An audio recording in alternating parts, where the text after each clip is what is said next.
Assalamualaikum warahmatullahi wabarakatuh. Oke sobat sehat, gimana kabarnya hari ini? Semoga selalu baik dan selalu sehat ya. Dan juga dalam lindungan Allah Subhanahu wa taala. Oke, welcome back to Sehat Easy Channel. Oke, nah kali ini saya membahas tentang gastritis.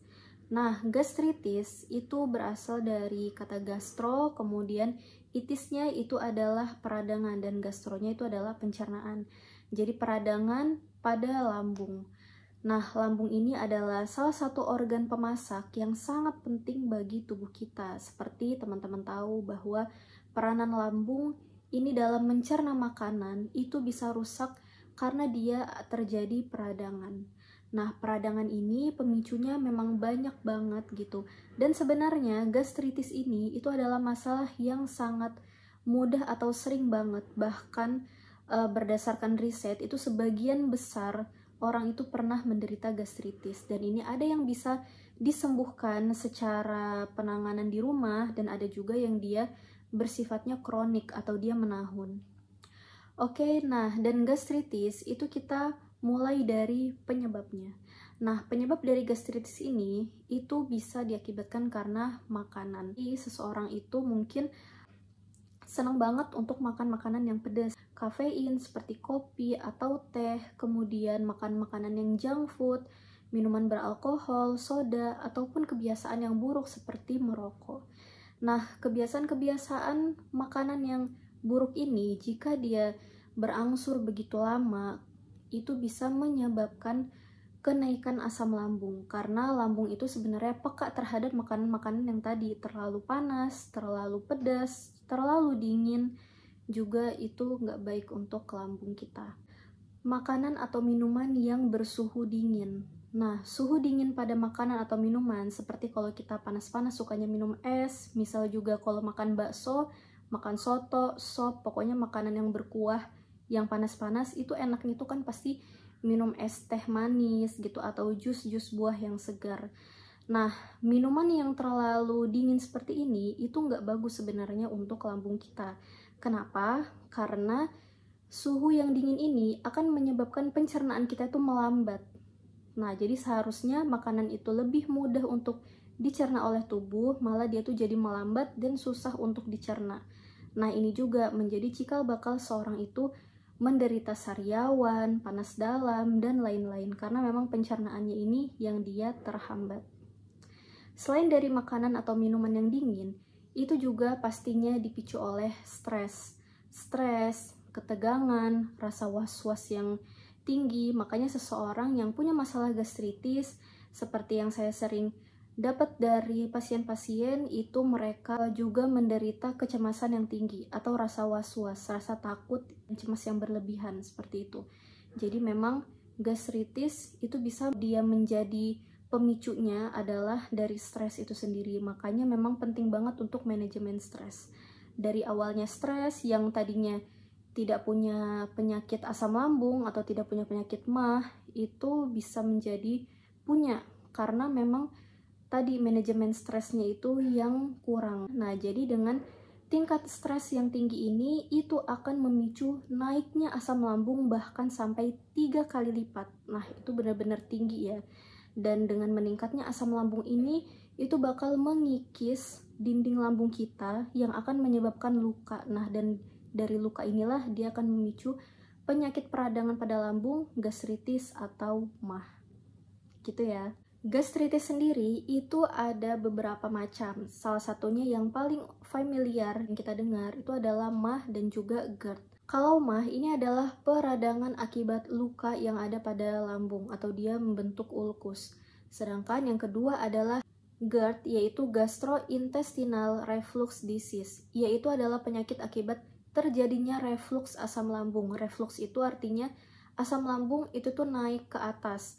Nah, di saluran kita ini itu ada kerongkongan dan penghubung antara kerongkongan dan juga lambung itu ada namanya esofagus. Nah, dan di esofagus itu ada katup atau dia ada cincin yang dia menutup ketika tidak ada makanan yang mau masuk ke lambung. Tapi katup ini akan membuka ketika ada makanan yang masuk.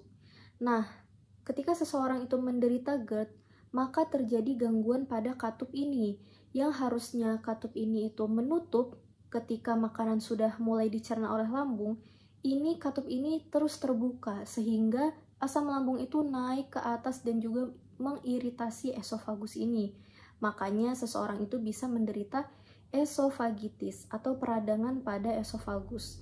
Nah, karena dia asam lambung itu sifatnya sangat panas gitu kan, dan juga iritatif, bisa mengiritasi, dan juga esofagus itu dindingnya tidak sekuat dari lambung, yang sebenarnya lambung kita tuh sangat kuat untuk menerima asam lambung dalam jumlah yang normal, maka esofagus kita itu bisa meradang, merah, luka, dan itu bisa terjadi infeksi.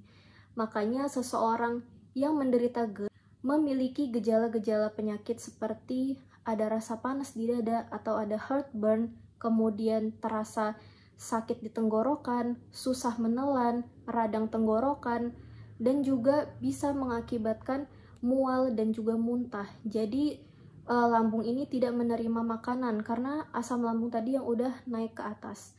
Nah, dan ada beberapa kondisi fakta di lapangan bahwa seseorang yang sudah menderita GERD yang itu parah sampai ada kekakuan pada esofagus sehingga lambung itu tidak menerima makanan. Jadi kaku seperti itu ya. Akhirnya makanan itu dia tertahan di kerongkongan dan harus dioperasi. Jadi memang ini benar-benar kalau bisa kita hindari gitu, dan juga lebih memperbaiki pola makan, pola kebiasaan, melatih otot perut kita supaya ketika kita menderita tadi esofagitis gitu kan, itu bisa makanan itu bisa melewati kerongkongan dan juga masuk ke lambung dengan normal, dan ini juga melatih katup esofagus. Caranya seperti apa? Yaitu dengan pernafasan perut. Nah, cara pernafasan perut yaitu dengan menghirup udara lewat hidung gitu kan, sampai perut itu terasa besar. Sampai perut itu membesar, tapi jangan terlalu dipaksa. Kemudian setelah itu kita tahan sekitar 1-2 hitungan, 1-2 detik. Kemudian kita hembuskan perlahan melalui mulut. Perlahan kita hembuskan melalui mulut sampai perut kita itu dia terasa mengecil. Nah, seperti itu, dan diulangi dalam sekali treatment bisa 5 kali. Nah, dan itu insya Allah bisa melatih otot perut. Selain juga melatih supaya BAB-nya itu normal atau lancar, karena biasanya yang punya masalah gastritis ini juga kesulitan untuk buang air besar.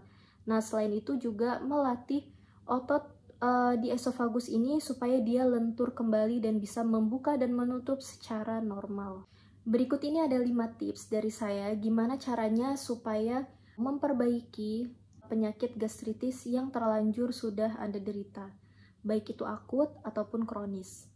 Nah, yang pertama itu pastinya hindari makanan-makanan yang pencetusnya. Makanan pencetusnya seperti yang tadi saya bilang, makanan yang mengandung kafein, tinggi gula, junk food, kemudian makanan yang pedas, minuman yang bersoda, alkohol, dan kebiasaan merokok. Itu benar-benar dihindari banget. Dan juga makanan yang mengandung tepung-tepungan atau tinggi gluten. Kemudian, biasakan untuk minum air putih hangat dan hindari minum es. Itu.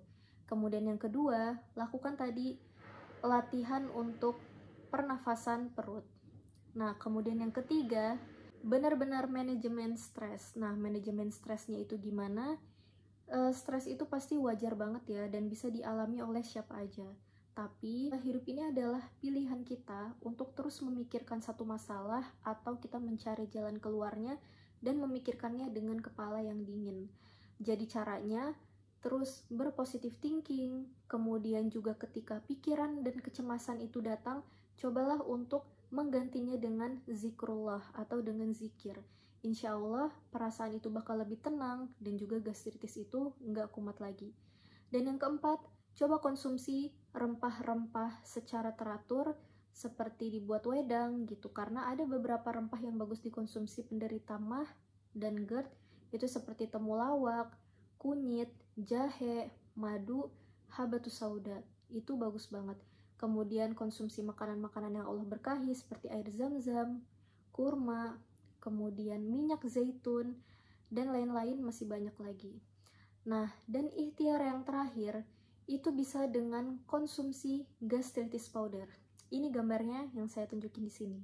Gastritis powder dan juga daily boost. Nah, dua combo ini itu mengandung ekstrak herbal pilihan. Salah satunya seperti yang saya sebutkan tadi, dan juga ada daun mint, sambiloto, dan lain-lain yang ini bermanfaat untuk mengatasi peradangan pada lambung, tapi Anda juga nanti bisa makan dan minum yang pedas dan juga dingin lagi gitu. Tapi kalau misalkan ini sudah sembuh dan juga tetap dikonsumsi makanan secukupnya.